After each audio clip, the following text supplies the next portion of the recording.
knows a lot about all kinds of stuff. Professor Dave explains.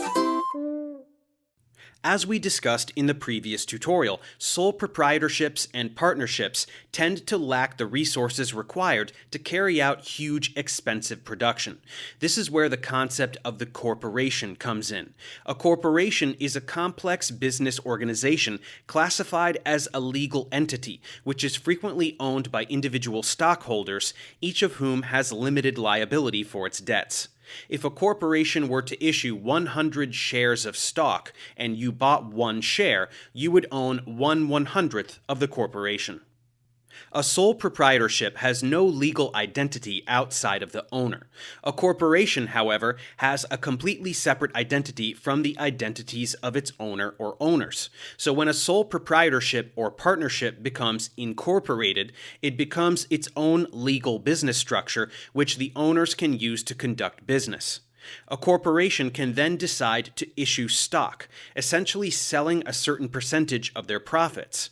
Being a shareholder of a corporation means one does not carry personal responsibility for the corporation's actions. Shareholders can only lose the amount of money they have invested in the business, but they can gain a lot of profit if the business does very well. The business itself benefits by being able to raise lots of money by selling shares on the stock market, which we will investigate in more detail later in the series. When a corporation has its headquarters in one country but branches out into other countries, it is called a multinational corporation.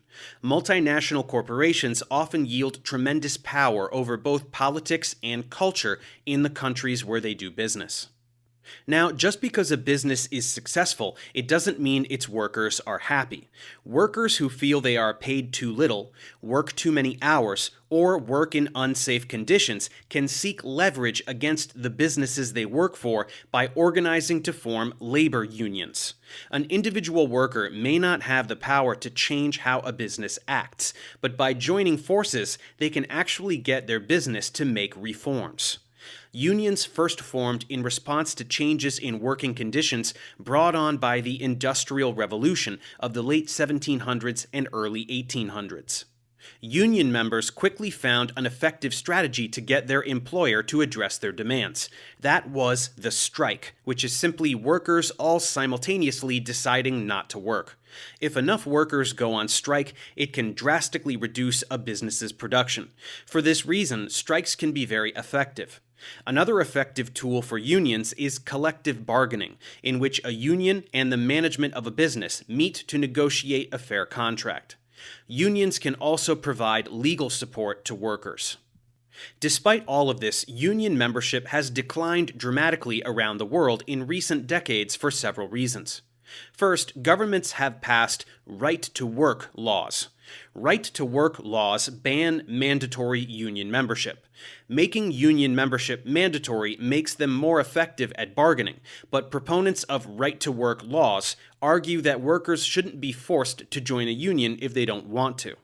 A second reason for the decline of union membership is the decline of manufacturing. Because most manufacturing has since been outsourced to foreign countries, many manufacturing workers who were also union members lost their jobs. To be clear, the term outsource simply means to get a good, service, or labor from a foreign source, often in order to save money. A third reason for the decline of union membership is that unions are simply less necessary now due to more government laws setting workplace safety standards, providing unemployment insurance, and wage protections. However, workers probably get more empowerment if the business they work for is a cooperative or co-op. A cooperative is a business, or sometimes business organization, owned and operated by a group of individuals for their shared benefit.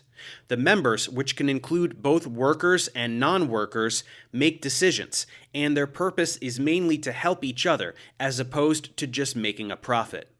Speaking of profit, every member may get a portion of the profit in the co-op. Plus, they often don't have to pay taxes on earnings.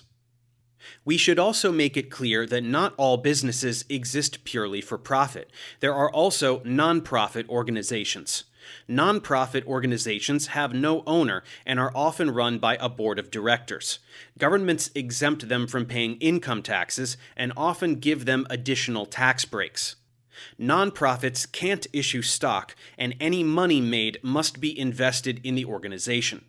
But the main lesson here is that there is power in numbers, and both businesses and workers have a lot to gain by joining forces to form partnerships that blossom into corporations or by forming labor unions. Thanks for watching. Subscribe to my channel for more tutorials. Support me on Patreon so I can keep making content. And as always, feel free to email me, ProfessorDaveExplains@gmail.com.